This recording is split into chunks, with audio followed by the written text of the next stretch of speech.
Hey guys, Braden with CRT with another service tip for your sweepers. So we've got a couple of advanced. This is an Exterra, this is an SW8000.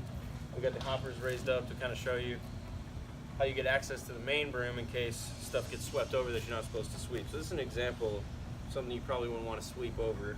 It's plentiful in most facilities and it's kind of inevitable that you'll sweep over some even if you try as hard as you can. Plastic bag is another example. You don't know how to sweep up bags. What happens is these long pieces get wrapped up around the broom. They cause a pattern, so it's not going to sweep the same way. You'll have a nice streak where it's not sweeping the right way. It's going to work its way over to the bearing on the side and eventually cause problems. So when you go to dump like this, what you'll do is, I'll show you the demonstration of the safety switch. On some of them you'll have to actually get off and apply the manual lever right here, or wherever it's located on your sweeper. Okay, so Paul's going to demonstrate for us how to do the hopper safety latch on this advanced Exterra. This is our rental machine. Go ahead and raise it up, Paul.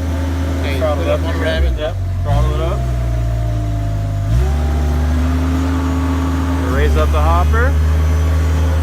On a lot of older machines, you may actually have to get off, and there'll be a rail or something to that effect on this side that you'll lower, and then you'll lower the sweeper onto it, the hopper.